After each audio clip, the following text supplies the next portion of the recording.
அமெரிக்க அதிபர் ட்ரம்ப் ஜனவரியில் பதவியேற்றதிலிருந்து அதிரடியாக பல அதிரடி அறிவிப்புகளை வெளியிட்டு அமெரிக்கா மட்டுமல்ல உலகம் முழுவதுமே பயமுறுத்தி கொண்டிருக்கிறார் என்றுதான் கூற வேண்டும். அந்த வகையில் அமெரிக்க அதிபர் ட்ரம்புடன் அப்போது மிக மிக நெருக்கமான நட்பில் இருந்த எலான் மஸ்கும் சேர்ந்து டிபார்ட்மெண்ட் ஆஃப் கவர்மெண்ட் எஃபிஷியன்சி என்ற வகையிலே ஒரு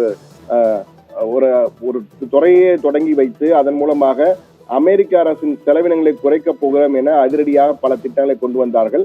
அதிலே ஒரு திட்டம் தான் இந்த அரசு ஊழியர்களை வீட்டுக்கு அனுப்புவது. தேவையற்ற அரசு ஊழியர்கள், தேவையற்ற துறைகளை மூடிவிட்டு ஊழியர்களை குறைத்து நடவடிக்கை எடுக்க வேண்டும் என்ற வகையிலே 4 வகையான அறிவிப்புகளை ட்ரம்ப் வெளியிட்டார். அப்பொழுது செப்டம்பர் 30ஆம் தேதிக்குள் நீங்கள் ராஜினாமா செய்துவிட்டு வீட்டுக்கு சென்றால் உங்களுக்கு உரிய ஊதியம் கிடைக்கும், இல்லையெனில் நாங்களே அனுப்பினால் அதெல்லாம் கிடைக்காத உங்களுக்கு என்ற வகையில் பயமுறுத்தும் வகையில் ஒரு அறிக்கை வெளியிட்டார். அதன் அடிப்படையில் பல ஊழியர்கள் வாலண்டரியாக, அதாவது தானாகவே முன் வந்து நாங்கள் ராஜினாமா செய்கிறோம் என கூறினர். பலர் ஏர்லியர் ரிட்டையர்மெண்ட், முன்னதாகவே நாங்கள் ஓய்வு பெறுகிறோம் என தெரிவித்தார்கள். சிலரை கட்டாயமாக இந்த டிபார்ட்மெண்ட்டையே மூடப் போகிறோம், நீங்கள் வேலையை விட்டு போங்கள் என பயமுறுத்தி அனுப்புகிறார்கள். அதே போன்று இன்னொன்று பைஅவுட் என்ற வகையிலே நீங்கள் இந்த ஊதியத்தை உங்களுக்கு நாங்கள் கூடுதலாக பணம் தருகிறோம், நீங்கள் ராஜினாமா செய்துவிட்டு சென்று விடுங்கள் என்ற வகையில் கூறி இப்படி கிட்டத்தட்ட ஒரு 3.5 லட்சம் பேரை வீட்டுக்கு அனுப்புவது திட்டமிட்டிருக்கிறார்கள். அந்த வகையில் தற்போது ஒட்டுமொத்தமாக அமெரிக்க அரசு நிர்வாகத்திலே 28 லட்சம் பேர் வேலை செய்கிறார்கள் அரசு ஊழியர்களாக. தற்போது இன்றைய தினத்தின் அடிப்படையிலே இன்று காலை தொடங்கியிருந்து 6 மணி நேரத்திலே 1,13,000 பேர் ராஜினாமா செய்கிறார்கள். தங்களுடைய பதவியிலிருந்து ராஜினாமா செய்துவிட்டு போகிறார்கள். இது அமெரிக்க வரலாற்றில், அமெரிக்காவின் கடந்த 70-80 ஆண்டுகள் வரலாற்றிலே இது போன்ற அளவுக்கு மிகப்பெரிய அளவுக்கு அரசு ஊழியர் ராஜினாமா என்பது இருந்ததில்லை. அதற்கு முன்னால் அரசு ஊழியர்களுக்கு எண்ணிக்கை குறைவாக இருந்தது. ஆனால் தற்போது மிகப்பெரிய அளவுக்கு 2ஆம் உலகப் போரின் போது 1 லட்சம் பேர் ராஜினாமா செய்தார்கள். அதன் பிறகு தற்போதுதான் 2ஆம் உலக போருக்கு பிறகு தற்போதுதான் 1,13,000 ஊழியர்கள் ஒரே நாளிலே, அதுவும் 6 மணி நேரத்தில் ராஜினாமா செய்துவிட்டு வீட்டுக்கு செல்ல போகிறார்கள். ட்ரம்பின் வீட்டுக்கு போ என்ற சம்பவம் தற்போது அரங்கேற ஆரம்பித்திருக்கிறது.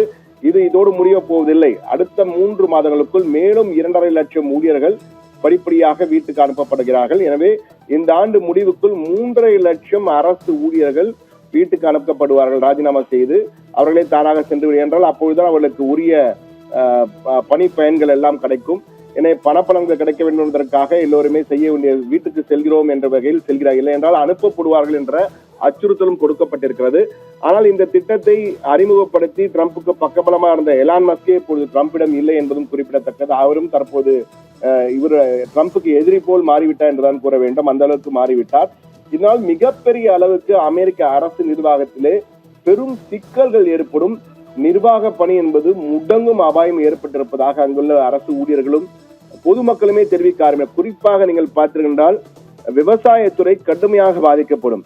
அதே போன்று மெடிகேர் என்று அழைக்கப்படுகின்ற சுகாதார பணிகள் துறையும் கடுமையாக பாதிக்கப்படும். வெட்டரன் பெனிஃபிட்ஸ் என்பது அங்கு மிகப்பெரிய ஒரு துறை.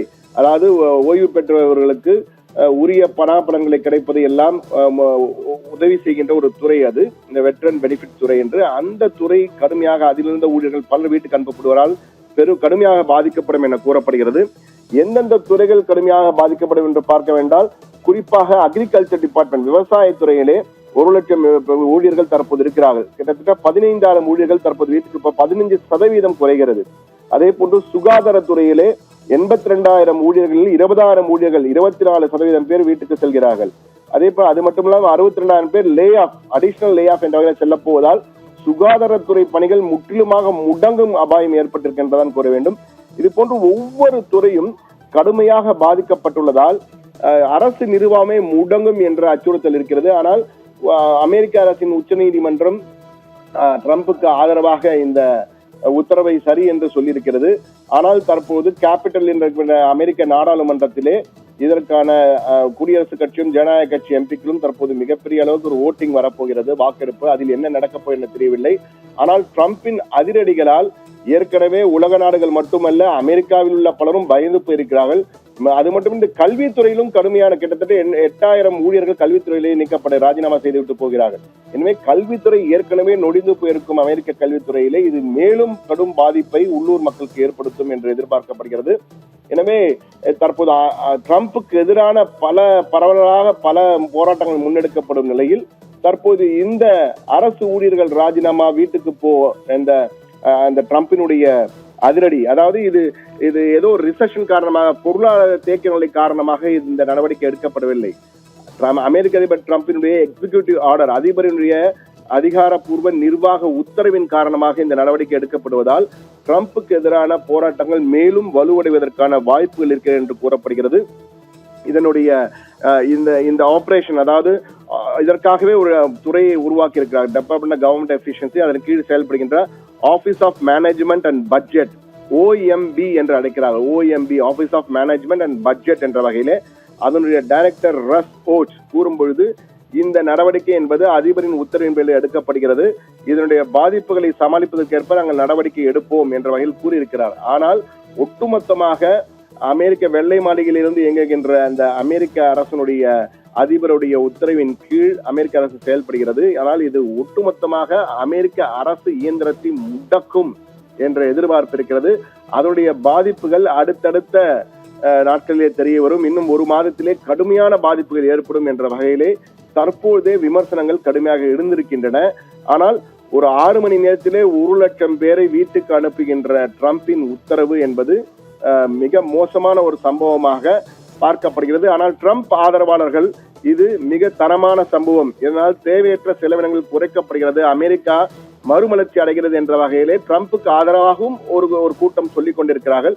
எனவே இரு வகையான விமர்சனங்கள் அங்கு முன்வைக்கப்படும். ஒன்று ட்ரம்புக்கு ஆதரவான விமர்சனம், மற்றொன்று ட்ரம்புக்கு எதிர்மறையான விமர்சனம். நேர்மறையான கருத்துக்களால் ட்ரம்ப் மேலும் இது போன்ற அதிரடி நடவடிக்கைகளை எடுப்பார் என்று அவருடைய ஆதரவாளர்கள் தொடர்ந்து கூறி வருகிறார்கள். ஆனால் அமெரிக்கா ஒரு விதமான குழப்ப நிலையிலே தற்போது இருக்கிறது என்பதை மட்டும் நம்மால் உணர முடிகிறது. ஓவியா.